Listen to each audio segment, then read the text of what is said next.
afternoon, everyone. Today we'll be looking at Martin Hoyle's review on the Scandinavian noir show, The Bridge. So, if you can just find text 8.2. So it is Pick of the Weekend, The Bridge, Martin Hoyle. Now, this is a review. It was published in the FT Weekend magazine, but basically Financial Times Weekend magazine, of the TV drama The Bridge, and it was written by Martin Hoyle, who is a just known critic, so TV, radio and film. So if you want to pause now and just read through the text, it's relatively short and simple, and then we can carry on.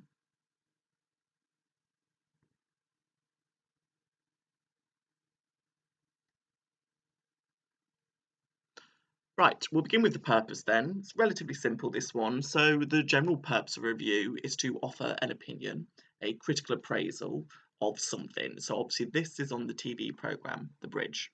So it's a critical appraisal of Series 2 in particular. It's a highly reflective piece. It's clear that he enjoys the show.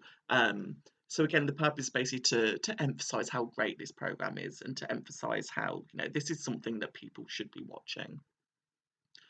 There is that persuasive element to it, you can't deny that. It's biased because it's his opinion, but it's encouraging people to watch season 2, or even on top of that, to go back, watch series 1 and then watch series 2.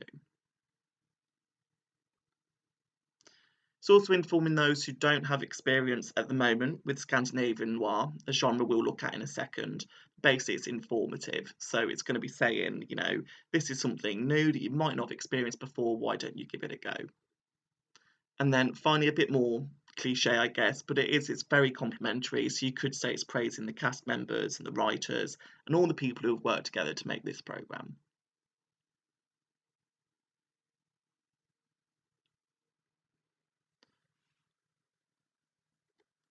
Okay, looking at audience then, so subscribers or readers of the FT Weekend magazine. We're going to say an older audience because it's got an age rating of 15, which I know doesn't mean anything to some people, but at the same time, we're going to say that the audience here for the programme and for this article, more adult. Those with an interest in Scandinavian noir, it's a really popular genre of crime fiction. It's from the perspective of a police officer. You may have come across different types of this on Netflix, for example, like The Killing or The Missing, that kind of stuff. Really, really popular genre. And those who have already watched season 1, there's quite a few spoilers in there, so assume that the audience for this are people that know the show and that have been looking forward to series 2.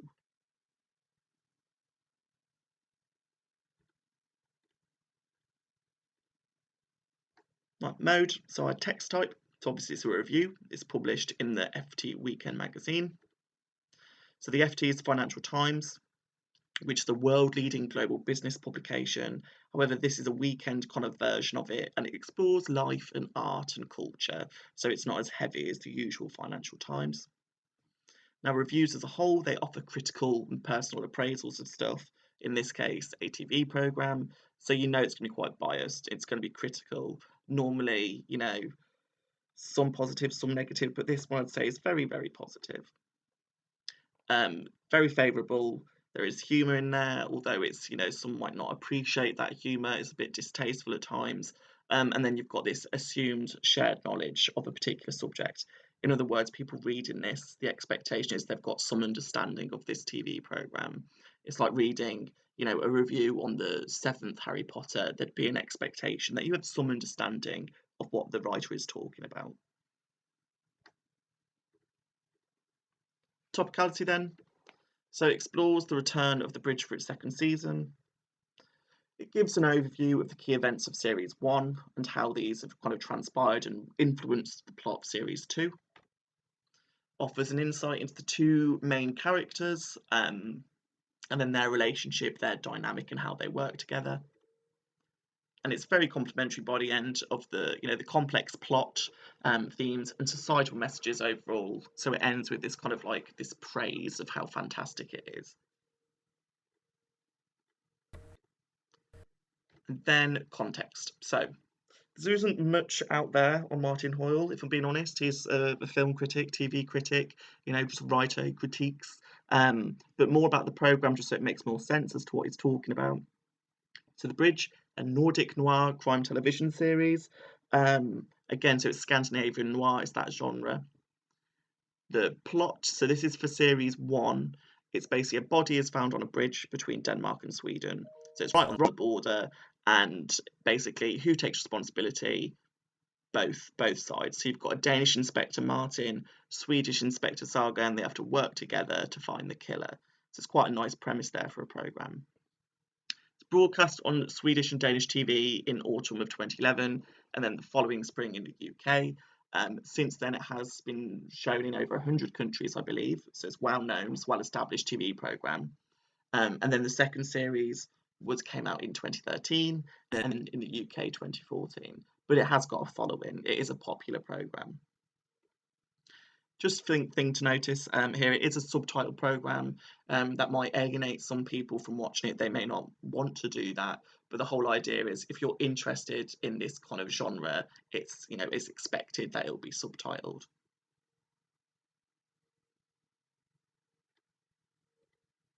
Okay, so we're going to start going through our analysis, terminology, and just making sure you're getting all the evidence down because you'll be needing this later. So we'll start with the quite obvious ones. You've got heading, pick of the weekend, the bridge. So it's an idiom, pick of the weekend. It's just kind of a saying, this is the thing that you need to see this weekend, and it establishes that this is going to be positive, really, really positive. Otherwise, it'd be some scathing title. It's a matter-of-fact tone as well. Must watch of the weekend. It's something you have to watch. There's nothing else there. Then you've got the really nice, simple proper noun, the bridge, the title of the show. Doesn't rely on anything tacky like puns or gimmicks or anything like that. It's very formal, very common for the Financial Times kind of text as well. And it's just very clear and precise that this is a programme, worth watching. After that, then we have the hyperbole. Saturday is complete again. Scandinavian noir is back. So establishes straight away that this is something he's been looking forward to. He's been anticipating this programme. He's been longing for its return. So Saturday is complete again. Very extreme. Then you've got Scandinavian noir is back. Now, obviously, that's introducing the genre if people weren't familiar with it. But the fact that it says it's back shows that nothing else has been able to compete with this programme since it departed the previous year. So, this is the one show that people need to be watching. Then starts talking about what it's kind of about as such. It's a nice bit of a summary here. So we plunge into the dark world of terrorism, etc. So, got listing. Starts off though with the plural pronoun we. It's basically, we plunge into the dark world. It shows that this is kind of an adventure that people will be taking together. It's this journey into this drama with him. Then you've got your semantic field of danger and death. So terrorism, killing, poisonous grudges. It's all very dark. However, after that, it talks about how they're underlying humane, orderly Nordic society. All that means is people's expectations of Nordic society are normally very positive. Nordic society, very stereotypically, is peaceful, harmonious, a really chilled way of living.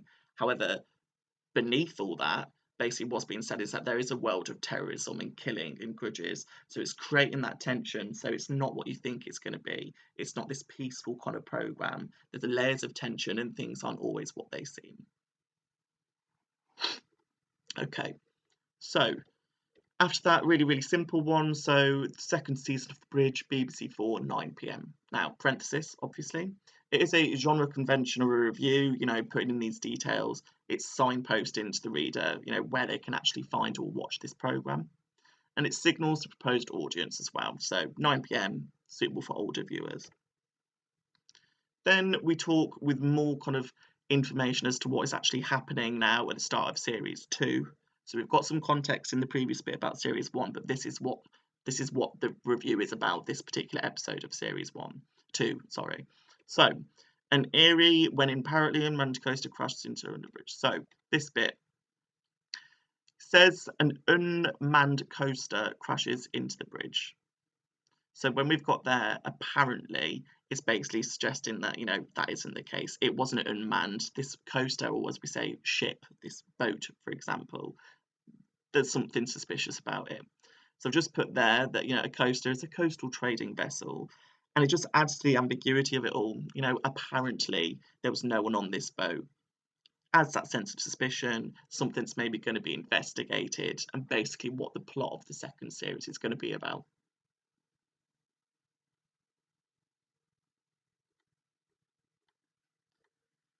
We then start getting an introduction into the two main characters. So we start off with Hurrah, the chalk and cheese combination of frowsy, easygoing Martin.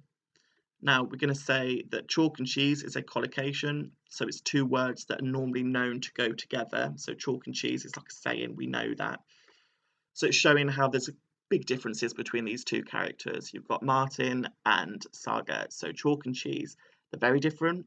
It's a kind of stereotypical trope of crime dramas, or most dramas. There's going to be one loud character, one quiet character. So it's quite common, but it's going to be entertaining.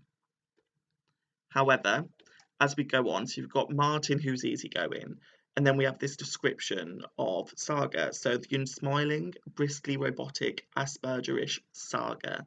Now, got the juxtaposition between the characters there. So again, you can see Martin's meant to be quite easygoing, as opposed to Saga, who's a bit more tense. So you've got that tension there between their relationship. How's their relationship going to work, and what are the dynamics of their relationship? So again, that's what he's trying to do here.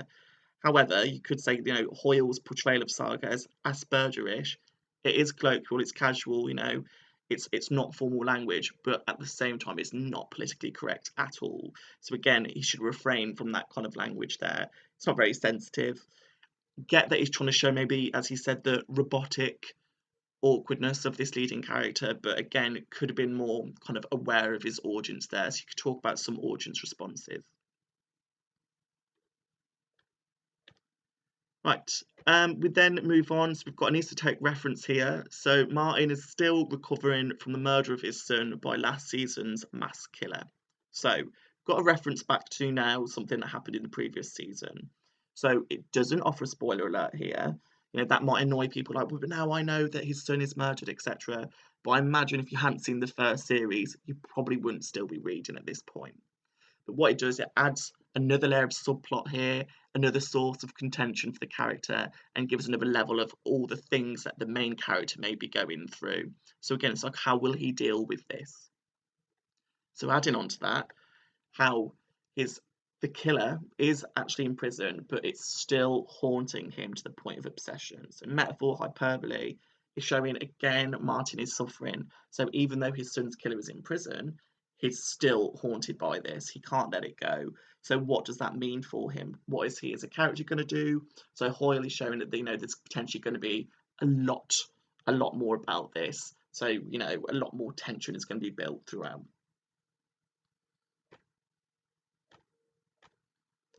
Okay, so we move away from Martin then, and now we move on to the other character, Saga. Now, asynthetic listing. So Saga's antiseptic, angular, preeminently logical psyche is disturbed by her efforts at normal relationships. High levels of vocab there. Basically, all it's doing here is like dehumanizing the character. So basically, she thinks too much. She doesn't have much personality. That's what he's trying to get across here. Unlike Martin, who we've just seen is consumed by all these emotions, basically saying that she is very different. So again, how are these characters going to complement each other? How is that going to work? So it's basically introducing the fact that they're just very different. Then we move on more about their relationship. So then Martin gently points out to this Saga that this is unnecessary, about her trying to, humour people or trying to laugh when she should laugh, because she's not used to these kind of social cues. So he says to her, why are you laughing at something? You don't have to do that. And she's saying, I acknowledge their attempts to be amusing. And she explains it earnestly. In other words, she's trying to show that she can, get along with people, that she can understand their jokes and their humour. The fact she explains it earnestly is actually quite sad. Like, she's generally trying to get on with people. So here's a direct quote from the actual show, from the programme. Again, a common feature. I've said there the adverb earnestly is a motive, in the sense that, she's explaining it earnestly. Like, she's really trying. Like, she's trying to get on and communicate with people.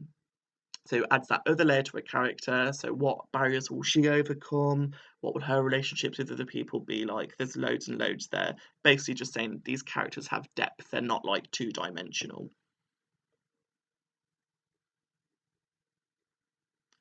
Okay.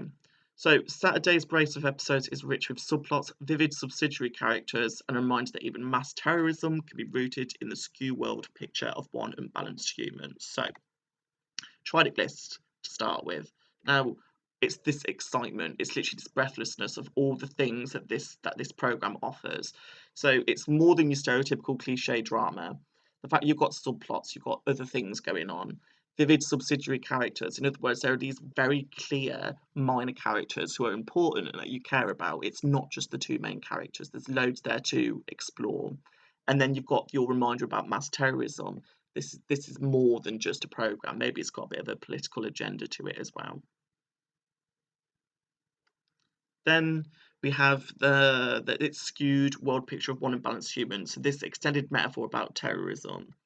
Basically, it's a cultural reference now.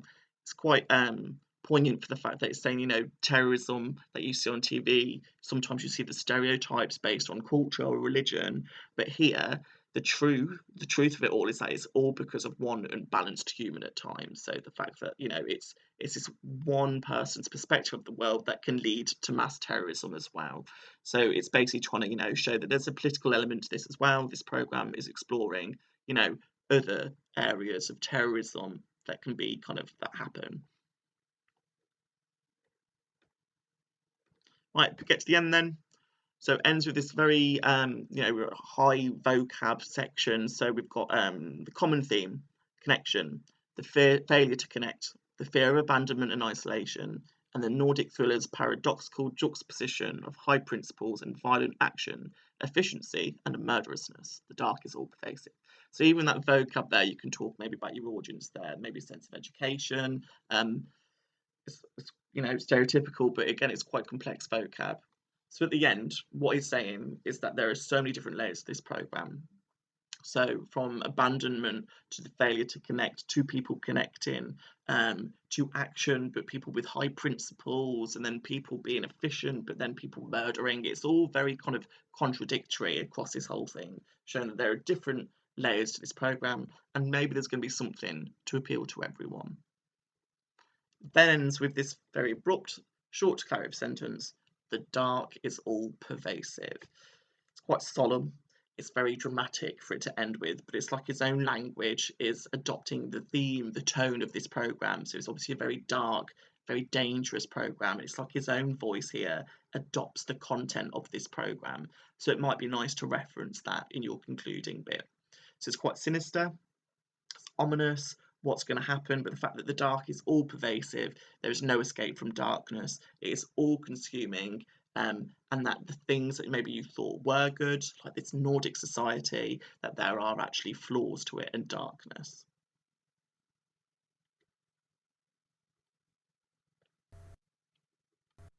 Okay, so that's that one done.